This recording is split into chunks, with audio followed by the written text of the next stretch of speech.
Hi, this is Welcome to Self, and I'm your host, Dr. Hayley D. Quinn, the anti-burnout business coach. I'm a speaker, author, former clinical psychologist, and late identified ADHDer.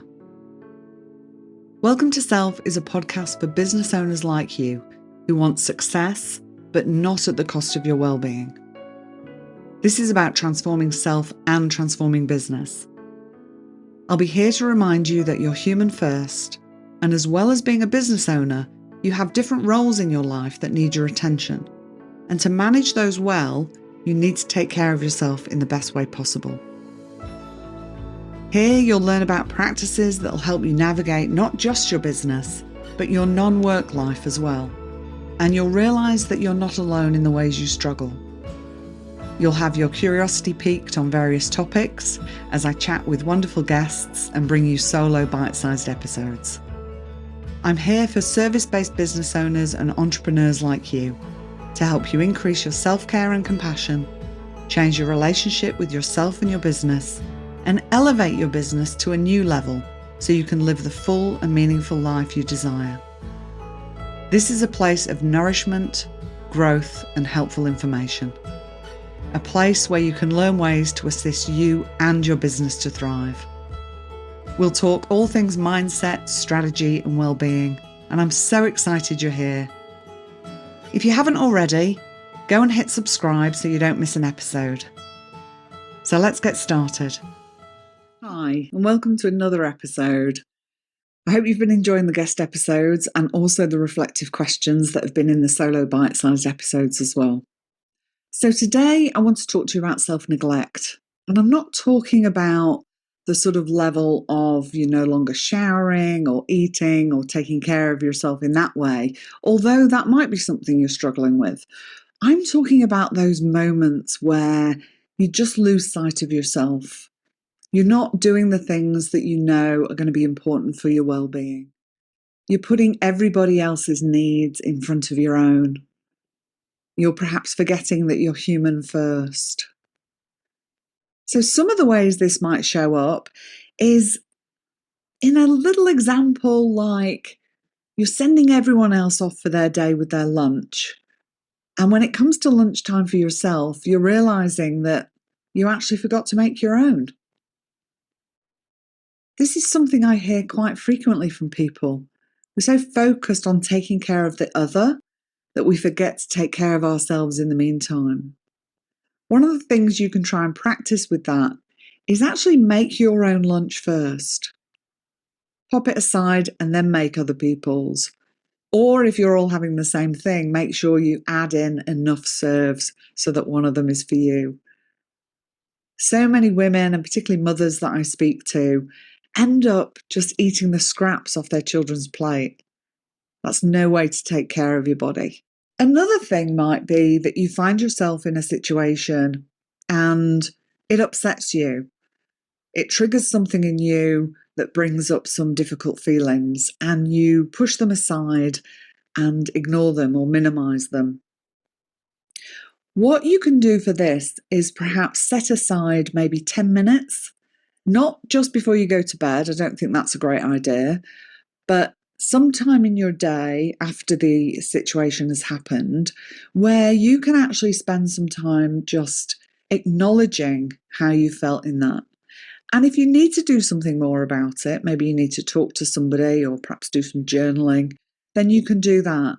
But even if the minimum that you do is just acknowledge that you felt upset or something was triggered, and you can let yourself know that you've noticed that and that your feelings matter.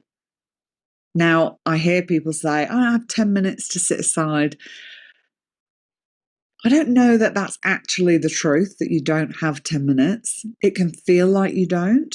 But even if it's a few minutes, and if you are perhaps at home with lots of other people, or perhaps you've got small children, maybe go hide away in a cupboard or go and sit on the toilet and lock the door.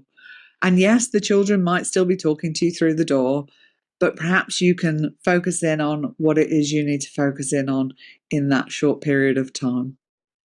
The other thing that I hear a lot is people not managing to attend activities that they enjoy. They're so busy organising everything for everybody else, or busy with a work project or whatever it might be, and they're not engaging in the things they want to engage in. So think about, when was the last time you actually engaged in an activity that you wanted to do? Something you really enjoy and perhaps you've been putting it off. What can be helpful, not foolproof, but helpful, can be blocking out your diary and putting those things in your diary before opening up your diary to everybody else. If it's in there, perhaps mark it as important. And I know some of you will put it in there and then take it back out. Try not to do that. I know there's times that you're going to have to do that, but try your best not to do that. At least if it's in there, you're one step closer to being able to do it. Or maybe book that class. Actually get your name on the list or whatever it is that you need to do. Also think about, how often are you pushing back your dreams and desires? Setting aside the things you want to do in service of being there for everybody else, getting that project finished, rushing through your to-do list. I want you to take a few minutes to get really honest with yourself about why you're doing that.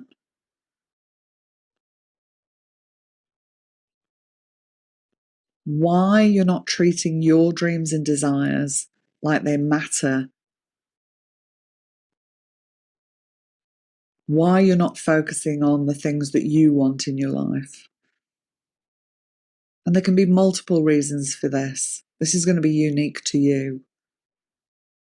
But if there's things you've really wanted to do, whether that's starting a new project, going traveling, changing your career, whatever it might be really honest with yourself and ask yourself, what is it that is stopping you from doing that? It might be practical things, you might not be resourced enough, but it also might be linked to some limiting beliefs or stories that you're telling yourself. And if you can uncover what those are, you've got a better chance of actually doing the things that you want to do. You matter, your needs matter, and when we are in continual self-neglect, it leads us to a smaller life, often feeling less energized. Worst case, leading to burnout. And I don't want anyone going there. That is not a good place to be. We don't just want you surviving through life. We want you thriving in your life.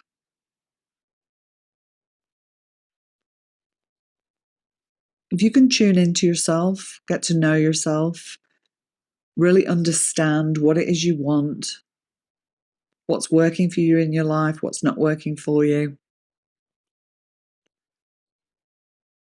you can start to make changes that will lead you towards the life that you actually want to be living. I'm excited to say that the pre-orders for the book, From Self-Neglect to Self-Compassion, A Compassionate Guide to Creating a Thriving Life, will be open next week. There's a link in the show notes.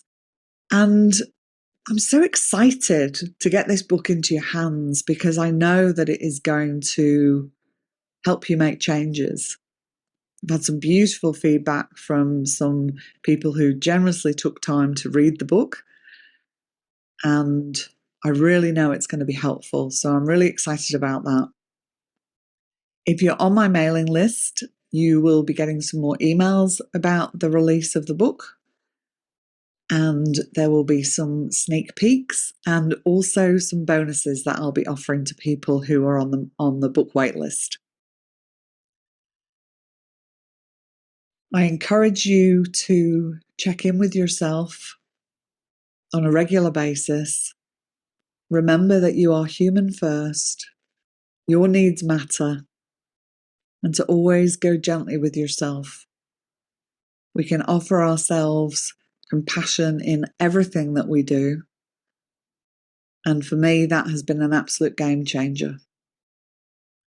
If you've been following me over on Instagram, I am doing the lives daily, which is helping you practice checking in with yourself.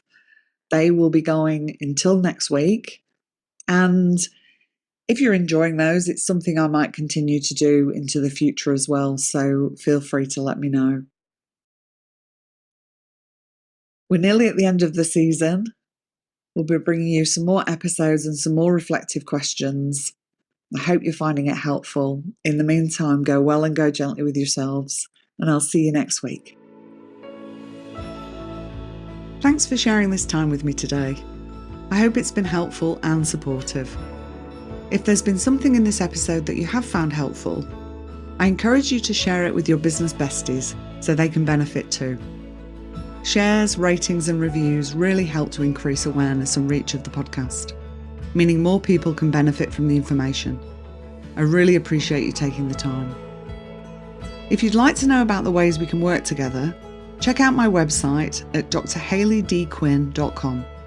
I'll pop the link in the show notes, and you can also join my mailing list from there and be kept up to date with all that is happening. I do need to say, because legal stuff, this podcast is solely for the purpose of education and entertainment. This podcast is not intended as a substitute for individual advice or advice of health professionals or other qualified professionals. Okay, now we've got that formal stuff out of the way. I love hearing from listeners, so don't be shy. Reach out and let me know your thoughts on the episode or what else you'd like to hear about. I wish you well in your relationship with yourself and your business, and may you go well and go gently. And remember, if you thrive, your business will too.